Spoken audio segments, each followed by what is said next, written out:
Olá, bem-vindos à nossa unidade 2 da nossa disciplina de Agroecologia e Produção Orgânica e Gestão Ambiental.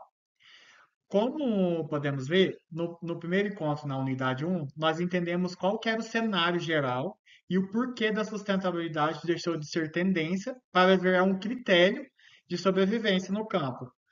Hoje vamos dar um passo além. Vamos conectar a agroecologia com a ciência prática e o movimento com a produção orgânica, em que o Brasil tem regras claras e certificações próprias. E nessa unidade 2, nosso objetivo aqui é compreender a agroecologia como a ciência prática e movimento, entender a produção orgânica, como o sistema é regulado, relacionar os princípios e as práticas do manejo e reconhecer os diferentes mecanismos de certificação e garantias. E no longo da nossa unidade, vocês vão perceber como esses conceitos se conectam, fazendo sentido e dentro dessa realidade da agricultura atual. Então vamos entender um pouquinho do conceito da agroecologia. A agroecologia ela pode ser compreendida em três dimensões complementares: a ciência, a prática e o movimento social. Ela se consolida como uma ciência dotada de princípios e valores e metodologias capazes de orientar o desenho e análise dos agroecossistemas, capazes aí de ser mais sustentáveis, que interagem com a produção agrícola e o equilíbrio ambiental. Com o tempo, a sua compreensão se ampliou. Hoje, a agroecologia também se afirma como uma prática agrícola baseado em sistemas autorreguláveis, nos quais o ser humano aprende a conviver em parceria com a natureza e respeitando seus ciclos e limites. Assim, a agroecologia não se restringe só a um conjunto de técnicas de cultivo. Ela representa uma forma de pensar, organizar e a produção de alimentos, incorporando dimensões éticas e sociais e culturais, além da preocupação ambiental.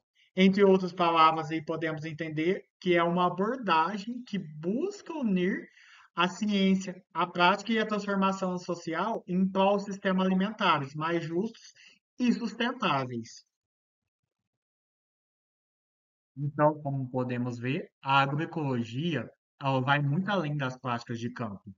Ela busca transformar todo o sistema alimentar, entregando conhecimento científico e as políticas públicas e o saber local dos agricultores. Em 2018, a FAO apresentou 10 princípios agroecológicos que funcionam como um guia prático aí para orientar essa transformação. Entre eles estão a diversidade, cocriação de conhecimento, a sinergia, dentre outros aí. E esses princípios deixam claro que a agroecologia não se resume em plantar sem agrotóxico. O objetivo é muito mais amplo, pensar de forma integrada, em todo o sistema, desde a produção até o consumo, garantindo a sustentabilidade, a justiça social e o equilíbrio ambiental. Com isso, por que então os 10 elementos da FAO se tornam tão importantes? Eles não devem ser lidos como itens soltos, e sim como um marco integrador para orientar a transformação dos sistemas alimentares. Como podemos ver isso, então? Eles é um conjunto que dita a transição e exigem alinhar simultaneamente em três camadas. E quais são essas três camadas? A primeira camada, vou explicar para vocês, que é a ecologia do agroecossistema. Por quê? Ela cria bases biofísicas estáveis, reduz a dependência de insumos externos e aumenta a capacidade de resposta a choques climáticos e de mercado. Já a segunda camada, que se engloba aí a dimensão social, ou seja, ela distribui benefícios e responsabilidades, fortalece organizações e locais e legitima decisões por meio de envolvimento de agricultores, consumidores e territórios. Já a terceira camada, que fecha esse trio aí, a arquitetura institucional, ou seja, a governança responsável que equivale à coerência de políticas, ela alinha normas, compras públicas, pesquisa e regulação, evitando que então as políticas setoriais se anulem, dando previsibilidade aos agentes. Com isso, essas orientações sistêmicas evita que as soluções unidimensionais, ó, seja ela apenas técnica, ou apenas de mercado, ou apenas política, favorece arranjos que equilibram a produtividade, a saúde ambiental e a inclusão social. Com isso, reconhece que os ganhos em um eixo não devem ocorrer a custo dos outros. Funciona também como um checklist aí de riscos e compensações, ou seja, útil para planejar metas, indicadores e salvaguardas. Essa escala e coordenação conecta práticas na unidade produtiva de mecanismo de mercado, ou seja, de políticas públicas como certificação, compras institucionais, créditos, e permite escalar a transição com qualidade e transparência. Na prática, os 10 elementos operam como uma implementação e um monitoramento que orientam o desenho de intervenções aí na escolha de indicadores que avaliam a continuidade para que a transição agroecológica seja coerente, participativa e resiliente, do manejo do campo às decisões de governo e de consumo. No Brasil, a produção orgânica ela é regulamentada pela Lei 10.831, que era de 2003, e pelo Decreto de 6.323 de 2007. Ela é um sistema de gestão que valoriza os recursos naturais e respeita o contexto sociocultural onde se insere. Seu foco principal, então, é produzir alimentos de origem vegetal ou animal, sem agrotóxicos, sem adubos químicos solúveis e sem transgênicos. Mais do que um conjunto de técnica aí, a produção orgânica tem como objetivo preservar a saúde das pessoas, dos animais e do meio ambiente, que reconhecendo a centralidade do trabalho humano em todas as suas etapas. Então, como podemos ver no slide anterior, a importância e o conceito da produção orgânica aí, a nível global, a IFOAM, que é a Federação Internacional de Movimentos da Agricultura Orgânica, ela estabelece quatro grandes princípios que servem como referência aí: a saúde, a ecologia, a justiça e o cuidado. A saúde, ela promove o bem-estar do solo, das plantas, dos animais, das pessoas, e como um sistema interconectado. Já a ecologia, ela baseia na produção dos ciclos e processos naturais, respeitando os ecossistemas locais. Já a justiça garante relações justas em toda a cadeia, dos agricultores até os consumidores. Já com isso, o cuidado, que se enquadra o último e o quarto, adotando práticas preventivas responsáveis e considerando todos os impactos, tanto nas gerações atuais quanto às futuras. Esses princípios, então, eles não são usados diretamente para a certificação, mas eles orientam e formulam a formulação das normas nacionais de cada país, ou seja, eles funcionam como um guia internacional que dá coerência e a credibilidade aos produtos orgânicos comercializados no mundo inteiro.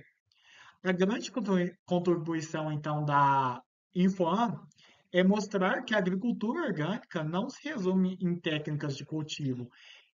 Ela também é um movimento ético, ambiental e social que se conecta na produção e consumo com responsabilidade global. Então, com os conceitos que vimos aí a nível nacional e global, a conversão aí para o sistema orgânico exige passos bem definidos. O primeiro é feito um diagnóstico inicial, que vai avaliar o solo, a água, a biodiversidade e o histórico de insumos. Depois já vem elaborando um plano de manejo orgânico, com práticas como rotação de cultura, cobertura permanente, uso de adubação orgânica e o manejo integrado de pragas. E, para isso, é preciso manter uma documentação bem organizada, como um caderno de campo, registrando todas essas práticas que são realizadas nessa propriedade. E, por fim, cumprir os prazos de conversão exigidos pelo mapa, ou seja, a avaliação via auditoria de terceiro, ou por parte da OAC, ou por meio do sistema participativo, que é a SPG. Então, vimos o que é a produção orgânica e como ela é regulada. Agora, vamos ao como isso acontece no campo.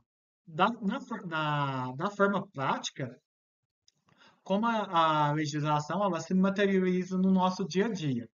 Começamos então pelo solo, que é a base de todo o nosso agroecossistema aí. No manejo orgânico do solo, a cobertura permanente é a primeira linha de defesa nossa ali. Que acontece? Ela vai reduzir a erosão, ela vai moderar a temperatura, ela vai melhorar a nossa infiltração de água.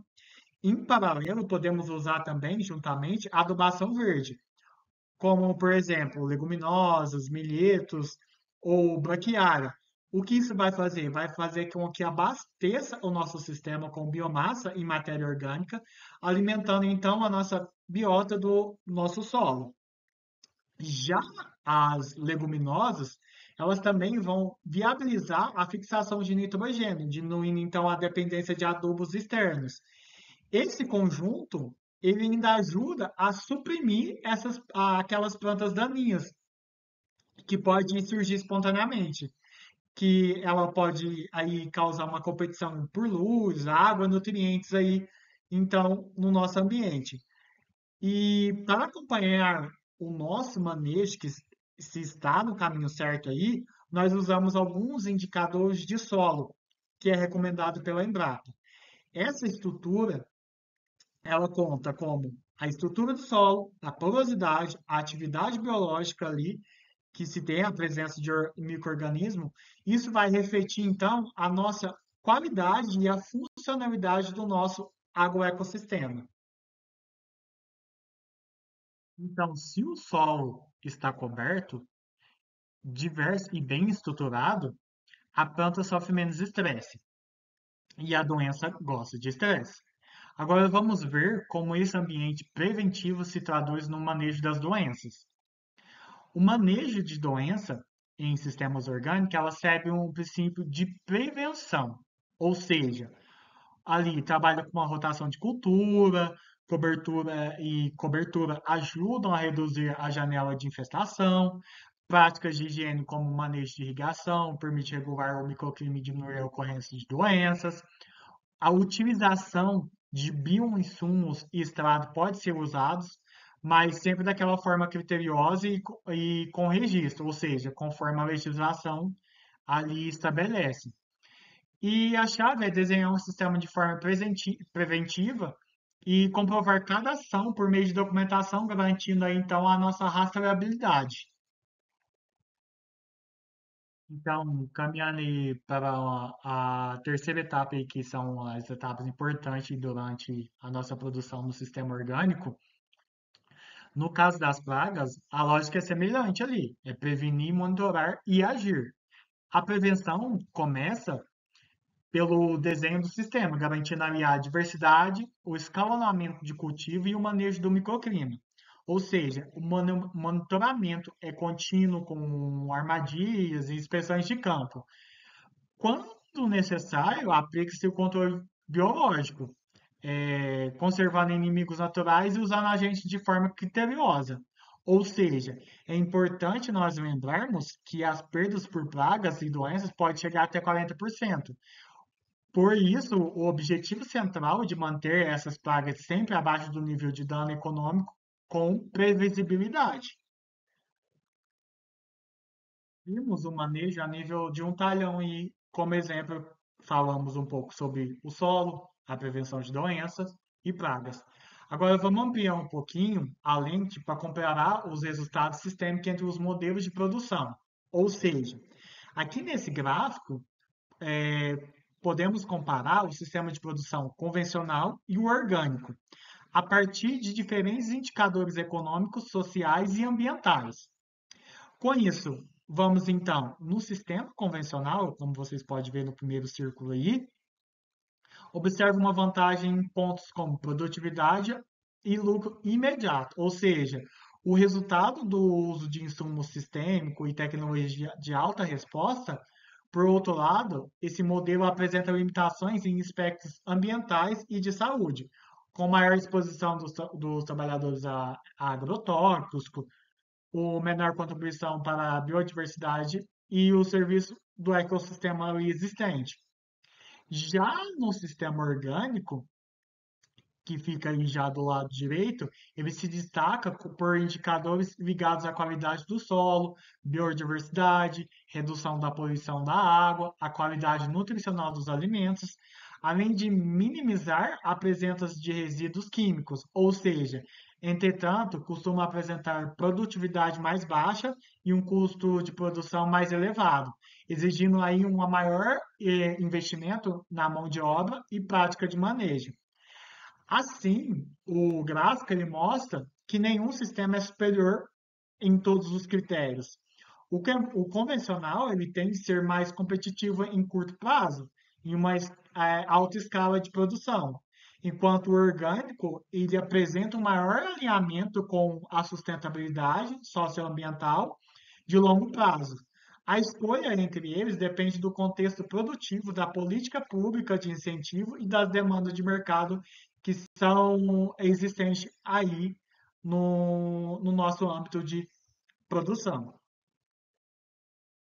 Então, com todos os conceitos e conhecimentos que vimos até aqui, sobre todas as etapas aí dentro da nossa produção orgânica, no Brasil, a qualidade dos produtos orgânicos não é apenas uma questão de confiança, mas de conformidade legal. Ou seja, a legislação prevê três formas principais aí de garantir essa autenticidade, sendo ela a primeira a certificação por auditoria, realizada por empresas credenciadas que avaliam se o produtor segue todas as normas da produção orgânica e é o modelo que mais é utilizado para as grandes propriedades, para quem deseja acessar mercados nacionais e internacionais.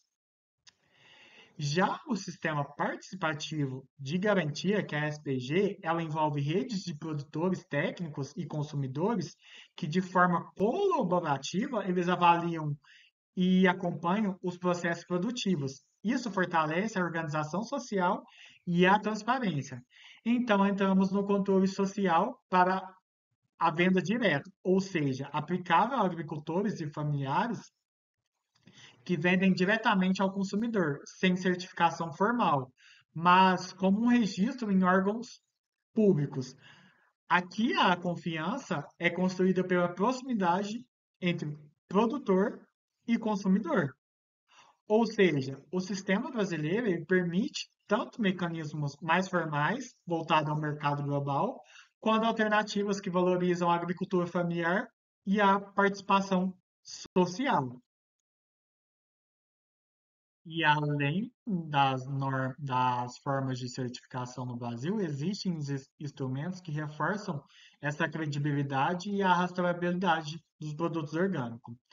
O selo CIS-ORG é obrigatório em todos os produtos certificados, que permite que o consumidor ele consegue identificar facilmente a procedência aí desse produto. A transparência é garantida pelo Cadastro Nacional de Produtores Orgânicos, a CNPO, que é disponível em consulta pública, onde qualquer pessoa pode verificar se o produtor está regularizado, né? A conformidade também depende de documentos-chave, como o plano de manejo orgânico, caderno de campo, relatórios e visitas técnicas aí. Por fim, a confiança do consumidor é construída a partir de regras claras e verificações frequentes de rotulagem, se está adequada, se assegura a legitimidade do produto no mercado.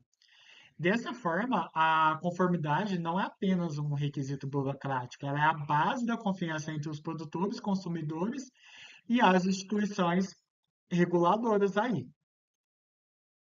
Com isso, depois que vimos todas as formas aí, então, de estabelecer essas leis, de os produtores estar dentro dessas normas, a comercialização, ela se torna um dos grandes desafios. Por quê? Ao mesmo tempo, sendo um diferencial a produção orgânica no Brasil, ela ocorre principalmente por meio de canais locais, como feiras, cestas de alimentos, varejo especializado e também compras institucionais, como o PENAI e o PA. Esses canais, eles trazem diversos benefícios, entre eles permite compartilhar aí risco entre os produtores e consumidores, estabilizam o fluxo de caixa dos consumidores, ajudam a fidelizar consumidores, já que criam uma relação entre confiança e proximidade. A organização é um ponto-chave, não adianta.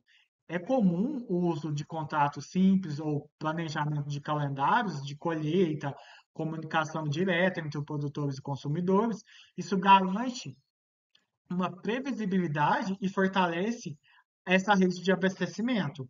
Além disso, os materiais de apoio disponíveis, como guias e experiências nacionais, que servem de referência para orientar os produtores e associações na hora de estruturar seus canais de venda, em resumo, a comercialização de orgânicos não se limita só a colocar o produto no mercado, ela envolve também relações sociais, confiança e o planejamento coletivo. Então, com toda essa contextualização que vemos aí durante a nossa aula sobre agroecologia, a implementação da agricultura orgânica, temos nossos desafios como em qualquer outra produção.